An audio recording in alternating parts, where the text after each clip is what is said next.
नमस्कार दोस्तों, Narayan education YouTube channel में आप सभी का स्वागत है। तो सबसे पहले तो दोस्तों आप नारायण एजुकेशन यूट्यूब चैनल के साथ जुड़ सकते हैं। चैनल को सब्सक्राइब कर सकते हैं, शेयर भी कर सकते हैं, क्योंकि दोस्तों अपना जो पुराना चैनल था नारायण एजुकेशन, जिसमें करीब 1.5 लाख सब्सक्राइबर थे, 8 साल पुराना चैनल था, तो वो किसी कारणवश यूट्यूब से डिलीट हो चुका है। अब मैंने नया चैनल बनाया सेम उसी नाम से, तो आप नए चैनल के साथ जुड़ सकते हैं, नारायण एजुकेशन के साथ सब्सक्राइब कर सकते हैं, शेयर भी कर सकते हैं। तो यहाँ पर दोस्तों आप देख सकते हैं रीट को लेकर मुख्यमंत्री भजनलाल शर्मा ने 3 बड़े फैसले लिए हैं।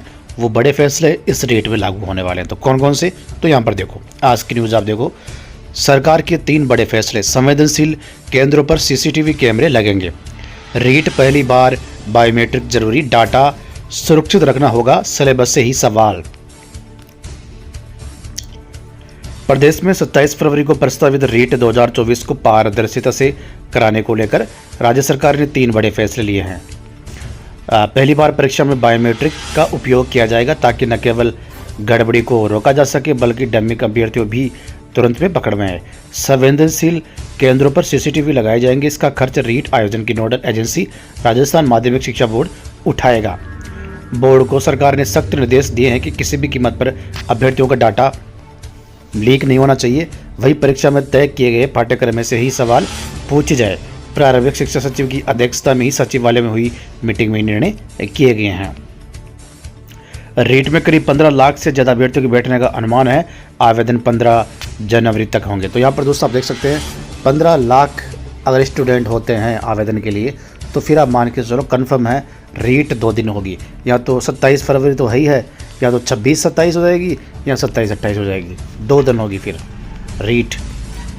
इसके अलावा सरकार के 3 बड़े फैसलों को ऐसे समझे, बायोमेट्रिक डाटा से ही फिर शिक्षक भर्ती होगी।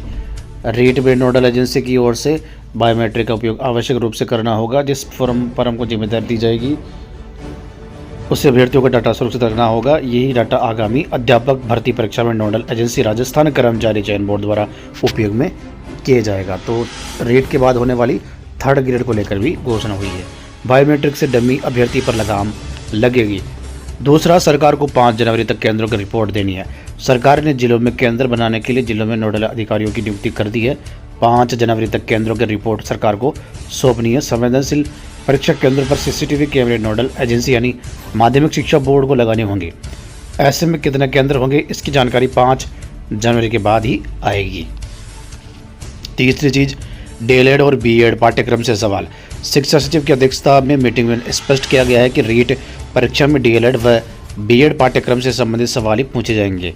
इस पाठ्यक्रम से बाहर के प्रश्न किसी भी स्थिति में नहीं पूछे, ताकि प्रश्नों को लेकर परीक्षा के बाद किसी का कोई सवाल रहे।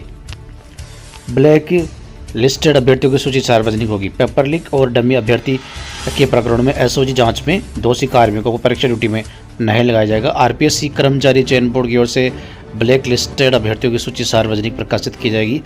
मुख्य सचिव करेंगे वीसी। 27 फरवरी को परीक्षा है और इससे 10 दिन पहले मुख्य सचिव सुधांश पंत वीसी से राज्य स्तरीय मीटिंग करेंगे। तो ये रीट को लेकर न्यूज़। इसके अलावा एक और न्यूज़, डीएलएड फर्स्ट ईयर की रिजल्ट जारी। 24,459 स्टूडेंट्स ने दिया था पेपर, अब रीट परीक्षा दे सकेंगे। तो रीट पात्रता 27 फरवरी को होगी। उसके अलावा उसके बाद होने वाली 3rd ग्रेड में भी सेम यही चीज़ें लागू होगी। रीट बोर्ड करा रहा है, इसके अलावा 3rd ग्रेड आरएसएसबी यानी कर्मचारी चयन बोर्ड कराएगा। पदों का वर्गीकरण भी शीघ्र जारी होगा।